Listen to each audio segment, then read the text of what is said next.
তীব্র তাপদাহে বিপর্যস্ত পুরো ইউরোপ। কোথাও ভয়াবহ গরম, কোথাও আবার দাবানল। গরম জনিত অসুস্থতায় প্রাণ হারিয়েছেন অন্তত ৮ জন।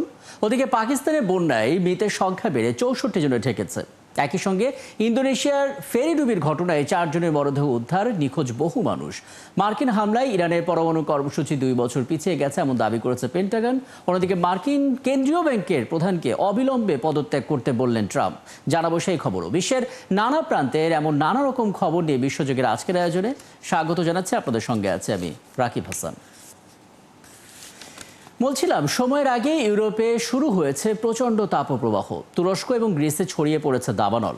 অপরদিকে তীব্র গরমের কারণে ফ্রান্স, স্পেন, ইতালি, পর্তুগাল এবং জার্মানিতে জারি করা হয়েছে উচ্চ সতর্কতা।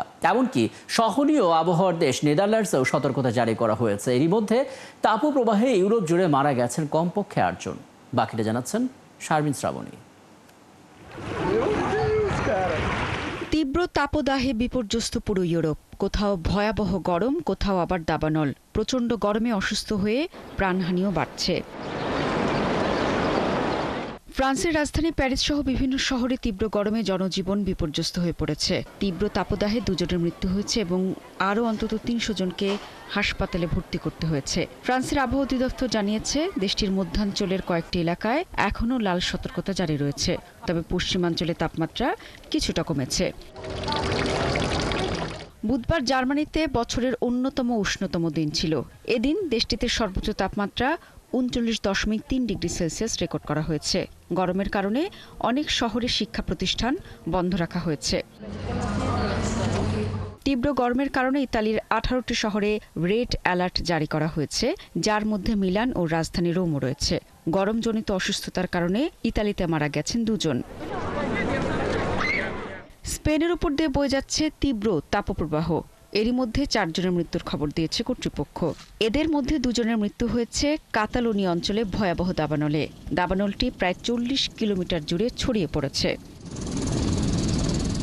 দাবানলে পড়ছে ইউরোপের আরেক দেশ গ্রিস। দেশটির জনপ্রিয় পর্যটন এলাকা ক্রেতে ছড়িয়ে পড়েছে দাবানল।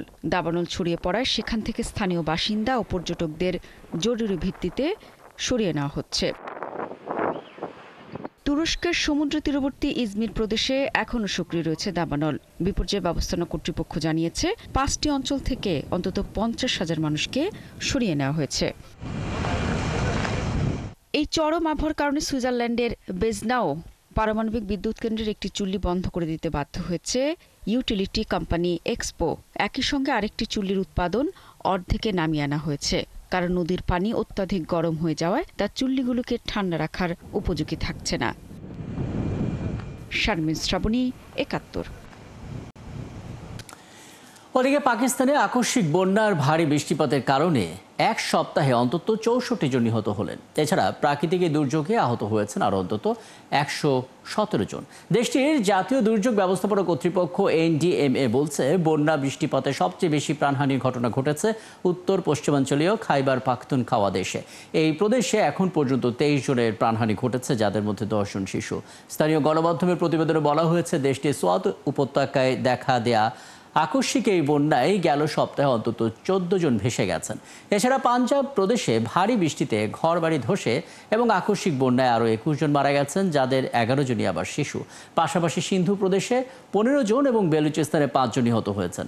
দেশটির জাতীয় আবহাওয়া বিভাগ সতর্ক করে বলেছে, আগামী শনিবার পর্যন্ত ভারী বৃষ্টিপাত এবং আকস্মিক বন্যার উচ্চ ঝুঁকি রয়েছে।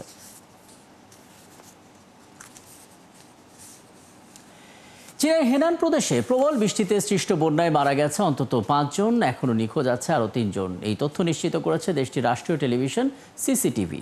ওই প্রতিবেদনে বলা হয়েছে, নিখোঁজদের জন্য অনুসন্ধান অভিযান চলছে। পাশাপাশি দুর্গতদের উদ্ধারে কাজ করছে অন্তত ১,০০০ উদ্ধারকর্মী। এর মধ্যে ওই এলাকা থেকে সরিয়ে নেওয়া হয়েছে বহু মানুষকে। পুরো এলাকায় কাদা পানিতে তলিয়ে যাওয়ায় কাদার পুরো স্তর জমে গেছে। চলছে পরিষ্কারের কাজও। আর এই পরিস্থিতি বিবেচনায় হলুদ সতর্কতা জারি করেছে তিয়ানজিন শহরের কর্তৃপক্ষ। স্থগিত করা হয়েছে ১০৭টি ফ্লাইট। অস্ট্রেলিয়ার নিউ সাউথ ওয়েলসেও প্রবল ঝড় এবং বৃষ্টি, আর তাতে দেখা দিয়েছে হঠাৎ বন্যা এবং ভূমিধস। সাগর উত্তাল থাকায় উপকূলীয় এলাকা থেকে নিরাপদ আশ্রয়ে সরিয়ে নেওয়া হয়েছে বহু মানুষকে। দুর্যোগের কারণে বিদ্যুৎ বিচ্ছিন্ন হয়ে আছে অন্তত 35,000 পরিবার। রাজ্যের জরুরি বিভাগ জানিয়েছে ঝড়ের কারণে ঢেউয়ের উচ্চতা 39 ফুট পর্যন্ত উঠতে পারে। এছাড়া বাতাসের গতিবেগ ঘন্টায় 100 কিলোমিটার রেকর্ড করা হয়েছে। কোনো কোনো এলাকায় মাত্র 6 ঘন্টায় 1 মাসের সমান বৃষ্টি হয়েছে বলে জানিয়েছে কর্তৃপক্ষ। ইন্দোনেশিয়ার জনপ্রিয় পর্যটন দ্বীপ বালির কাছে ফেরি দুর্ঘটনায় এখন পর্যন্ত 4 জনের মরদেহ উদ্ধার করা হয়েছে এবং এখনও নিখোঁজ আছেন 32 জন। বেশ কয়েকজনকে জীবিত উদ্ধারও করা হয়েছে। এই ফেরিটিতে মোট 65 জন আরোহী ছিলেন বলে জানিয়েছে দেশটির জাতীয় উদ্ধারকারী সংস্থা। জানা যায়, বুধবার রাতে পূর্ব জাভার কেতাপাং বন্দর থেকে বালি দ্বীপের গিলিমানুক বন্দরের উদ্দেশ্যে রওনা দেয়া KMP তনু প্রথমা জয়া নামের এই ফেরিটি প্রায় 30 মিনিট পর সেটি সাগরে ডুবে যায়। ফেরিটিতে 53 জন যাত্রী, 12 জন ক্রু এবং 22টি যানবাহন ছিল, যাদের মধ্যে 14টি ছিল আবার ট্রাক। 9টি উদ্ধারকারী নৌযান নিখোঁজদের সন্ধানে কাজ করছে। সাগরে ঢেউয়ের উচ্চতা 2 মিটার পর্যন্ত উঠেছে, আর তাই ব্যাহত হচ্ছে উদ্ধার কাজ।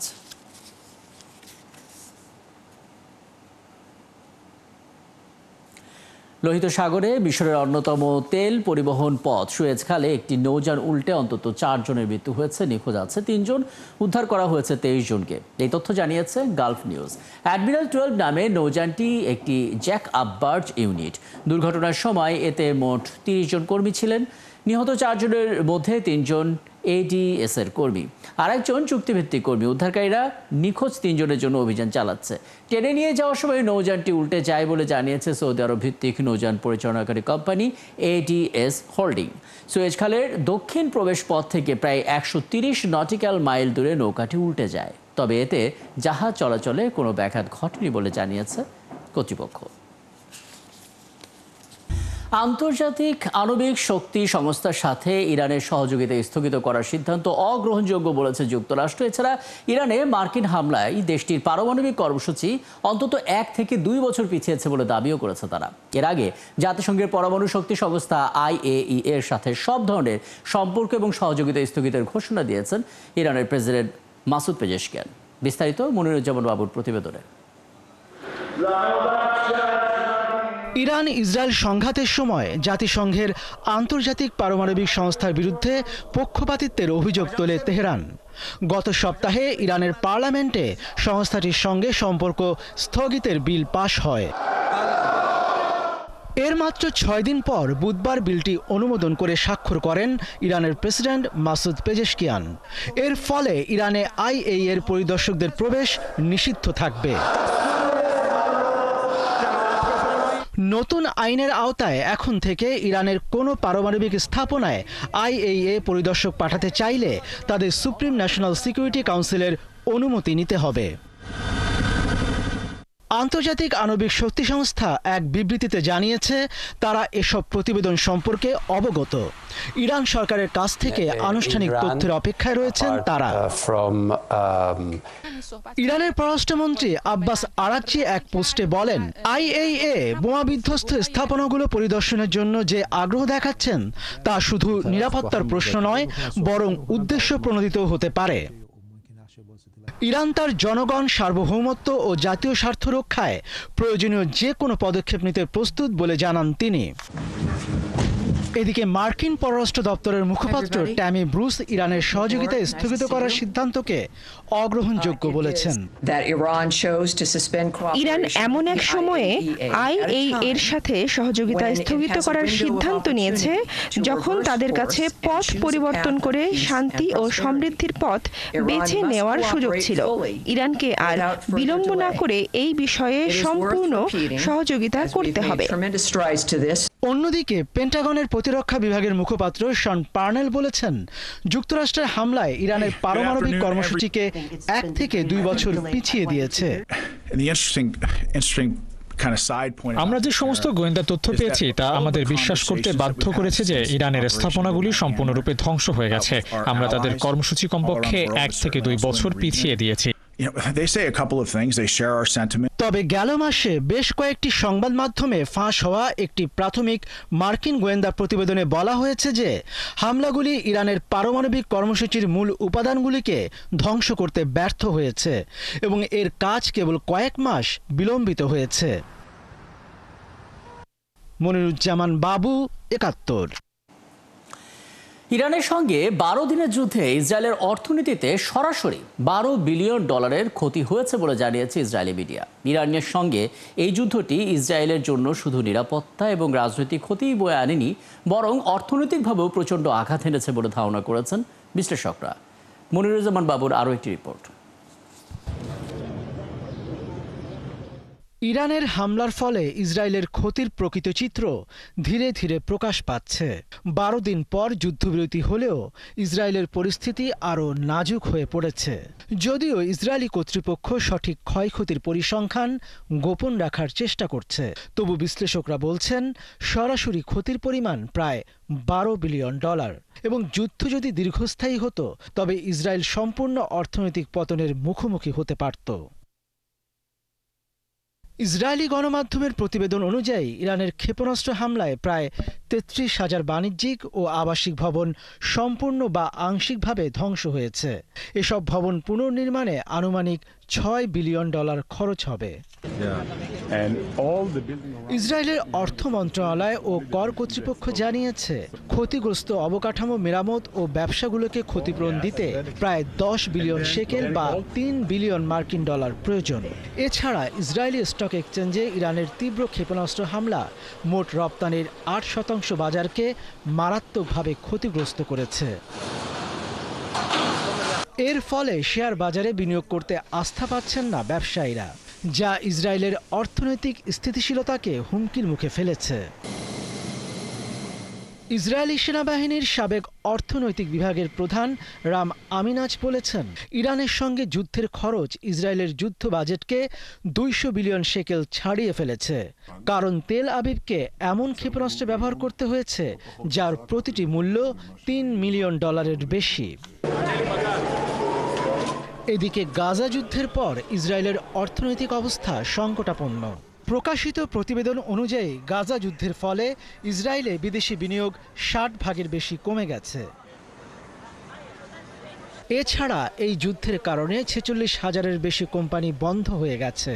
প্রযুক্তি খাতের 49% কোম্পানি বা স্টার্টআপ তাদের বিনিয়োগ ইসরায়েল থেকে প্রত্যাহার করেছে। এই পরিস্থিতিতে ইসরায়েলের সাবেক প্রতিরক্ষা মন্ত্রী আভিগডোর লিবারম্যান বলেছেন, নেতানিয়াহু শুধু সামরিকভাবেই ব্যর্থ হননি, বরং ইসরায়েলকে একটি নজিরবিহীন অর্থনৈতিক বিপর্যয়ের দিকে ঠেলে দিয়েছেন। মনিরুজ্জামান বাবু, ৭১। শিরোনামে বলছিলাম, যুক্তরাষ্ট্রের কেন্দ্রীয় ব্যাংক ফেডারেল রিজার্ভের প্রধান জেরোম পাওয়েলকে অবিলম্বে পদত্যাগ করতে বলেছেন মার্কিন প্রেসিডেন্ট ডোনাল্ড ট্রাম্প। সোশ্যাল মিডিয়ায় দেয়া এক পোস্টে আহ্বান জানান তিনি। নিজের সামাজিক যোগাযোগ মাধ্যম ট্রুথ সোশ্যালে দেয়া এক পোস্টে ট্রাম্প লিখেছেন, অনেক দেরি হয়ে যাচ্ছে, অবিলম্বে পদত্যাগ করা উচিত। এছাড়া পোস্টের সঙ্গে একটি সংবাদ প্রতিবেদন যুক্ত করেন মার্কিন রিপাবলিকান প্রেসিডেন্ট। সেখানে ফেডারেল হাউজিং ফিনান্স এজেন্সির পরিচালক বিল পলটে জেরোম পাওয়েলের বিরুদ্ধে তদন্তের দাবি জানান। তার অভিযোগ, ফেডের ওয়াশিংটন সদর দপ্তরের সংস্কার ব্যয় সংক্রান্ত শুনানিতে পাওয়েল মিথ্যা সাক্ষ্য দিয়েছেন। মূলত প্রেসিডেন্ট হিসেবে নিজের প্রথম মেয়াদে ট্রাম্পই জেরোম পাওয়েলকে ফেডারেল রিজার্ভের প্রধান হিসেবে নিয়োগ দিয়েছিলেন। মার্কিন পণ্যের উপর বিনা শুল্কের শর্তে ভিয়েতনামের সঙ্গে বাণিজ্য চুক্তির ঘোষণা দিয়েছেন প্রেসিডেন্ট ডোনাল্ড ট্রাম্প। বুধবার তিনি বলেছেন, এখন থেকে ভিয়েতনাম থেকে আমদানি হওয়া পণ্যে যুক্তরাষ্ট্র 20% শুল্ক আরোপ করবে। এর আগে গেল এপ্রিল মাসে ট্রাম্প ঘোষিত পারস্পরিক শুল্ক নীতির আওতায় এসব পণ্যে 46% শুল্ক বসানোর কথা ছিল, যা কার্যকর হওয়ার কথা ছিল আগামী সপ্তাহে। ট্রুথ সোশ্যাল প্ল্যাটফর্মে এক পোস্টে ট্রাম্প জানান, এখন থেকে ভিয়েতনাম থেকে যুক্তরাষ্ট্রে আসা পণ্যে 20% শুল্ক আরোপ করা হবে এবং ট্রান্সশিপমেন্ট পণ্যে 40% পর্যন্ত শুল্ক বসবে। নতুন চুক্তি অনুযায়ী ভিয়েতনাম যুক্তরাষ্ট্রের পণ্যের ওপর কোনো শুল্ক আরোপ করবে না, অর্থাৎ মার্কিন পণ্য ভিয়েতনামের বাজারে শূন্য শুল্কে প্রবেশ করবে। ওদিকে সিনেটে পাশ হওয়ার পর হাউস অব রিপ্রেজেন্টেটিভসে গেছে ট্রাম্পের কর এবং ব্যয় সংক্রান্ত বিউটিফুল বিল। এই বিলটির পক্ষে ভোট দেওয়ার বিষয়ে সিদ্ধান্ত নিতে রুদ্ধদ্বার বৈঠকে বসেছেন রিপাবলিকান নেতারা। হাউস স্পিকার জনসন জানিয়েছেন বিলটি প্রতিনিধি পরিষদের সংখ্যাগরিষ্ঠ ভোটে পাশ হবে বলেই আশা করছেন। তবে বিলটি নিয়ে বিতর্ক আছে খোদ ট্রাম্পের রিপাবলিকান দলের মহলেই। আর এই বিষয়ে ঐকমত্যে আসতে ভোটের আগে রুদ্ধদ্বার বৈঠক সেরে নিচ্ছেন রিপাবলিকান নেতারা। মূল ভোটের আগে প্রাথমিক আরেকটি ভোট হবে বিলটি নিয়ে। এরই মধ্যে সামাজিক ব্যয় কমানোর এই বিলের কড়া সমালোচনা করেছে ডেমোক্রেটরা।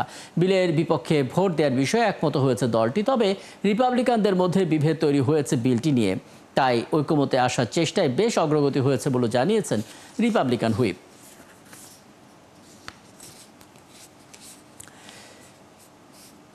যুক্তরাষ্ট্র ইউক্রেনে নির্ধারিত কিছু ক্ষেপণাস্ত্রের চালান স্থগিত করার পর কিয়েভ সতর্ক করে দিয়ে বলেছে এতে রাশিয়া যুদ্ধ চালিয়ে যেতে আরও উৎসাহী হতে পারে। ইউক্রেনের পররাষ্ট্র মন্ত্রণালয় জানিয়েছে যে কোনো ধরনের দেরি বা দ্বিধা রাশিয়াকে শান্তির পথ না বেছে যুদ্ধ সন্ত্রাস চালিয়ে যেতে আরও উৎসাহিত করবে। তবে ইউক্রেনের প্রতিরক্ষা মন্ত্রণালয় জানিয়েছে এখনও তারা যুক্তরাষ্ট্রের পক্ষ থেকে অস্ত্র সরবরাহ বন্ধের বিষয়ে কোনো আনুষ্ঠানিক নোটিশ পায়নি। এক বিবৃতিতে তারা বলেছে যুদ্ধ শেষ করার পথ হলো আগ্রাসনকারী রাষ্ট্রের উপর ধারাবাহিক চাপ বজায় রাখা। এ বিষয়ে প্রেসিডেন্ট ভলোদিমির জেলেনস্কি বলেছেন অস্ত্র গোলা বারুদের স্থগিতের বিষয়ে যুক্তরাষ্ট্রের সঙ্গে তাদের আলোচনা হচ্ছে। এই ছিল আজকের আয়োজনে। কাল একই সময় আবারও হাজির হব বিশ্বযোগে। চোখ রাখুন ৭১ ফেসবুক পেজে এবং সাবস্ক্রাইব করুন ৭১ ইউটিউব চ্যানেল। থাকুন ৭১-এর সাথে।